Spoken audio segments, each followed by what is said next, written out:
مدینہ منورہ جب مسلمان پہنچے تو جو دیگر مشکلات اور تکالیف تھی مسلمانوں کی، اس میں سے ایک بڑی مشکل پانی کی مشکل تھی۔ بئر روما کے نام سے ایک بہت مشہور کنواں ہے مدینہ منورہ کا، جو اب بھی موجود ہے اور آج بھی چل رہا ہے۔ اس کے بارے میں دو روایتیں ہیں۔ ایک روایت تو یہ ہے کہ یہ بنی غفار کے ایک آدمی کی ملکیت تھی، اور رسول اللہ صلی اللہ علیہ وسلم نے ان سے کہا تو انہوں نے کہا کہ میرا تو یہی ذریعہ معاش ہے، میں اس کو وقف نہیں کر سکتا۔ اس کا پانی بکا کرتا تھا، بڑا ٹھنڈا اور بڑا میٹھا پانی تھا، اور ہر ڈول کی جو اس میں سے ڈول نکالا جاتا تھا اس کی بڑی بھاری قیمت تھی۔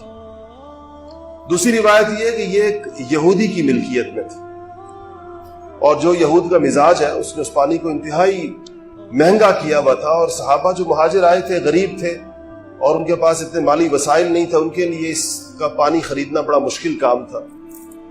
تو رسول اللہ صلی اللہ علیہ وسلم نے فرمایا کہ کون اس کنویں کو خرید کر مسلمانوں کے لیے وقف کرے گا، میں اس کے لیے جنت کی ضمانت لیتا ہوں۔ سیدنا عثمان غنی گئے اور اس یہودی سے بات کی کہ کنواں بیچ دو، مگر وہ اس کنویں کو بیچنے پر راضی نہیں ہوئی۔ تو اس نے کہا کہ یہ تو بڑی تجارت کا ذریعہ ہے، تو آپ نے اس کو پھر اس پہ راضی کیا کہ آدھا بیچ دو۔ آدھے کا مطلب یہ ہوگا کہ ایک دن کنویں کا پانی میری ملکیت میں ہوگا، دوسرے دن کنویں کا پانی تمہاری ملکیت میں ہوگا۔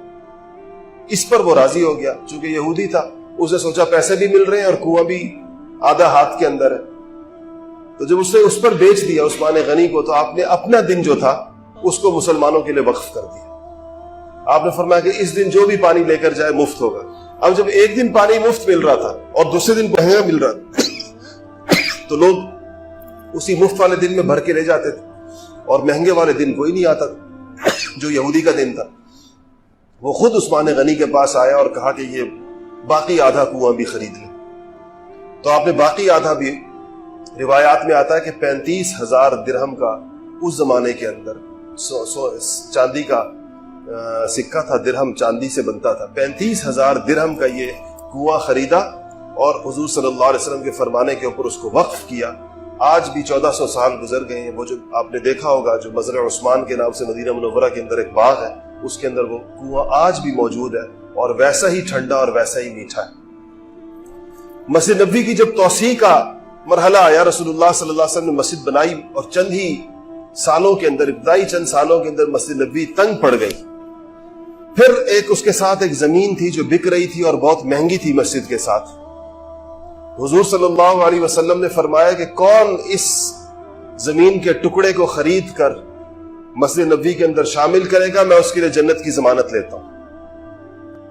اس پر پھر عثمان غنی نے اس کو خریدا اور مسجد نبوی کے اندر شامل کیا، اور اس زمانے کے اندر وہ کوئی 25,000 درہم کی وہ زمین خریدی گئی۔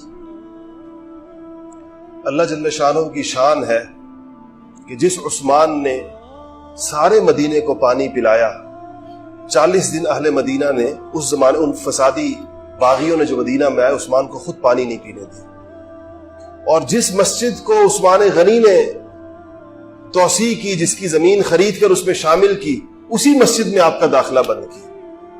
40 دن آپ کو نماز نہیں پڑھنے دی مسجد نبوی کے اندر، امامت نہیں کرانے دی۔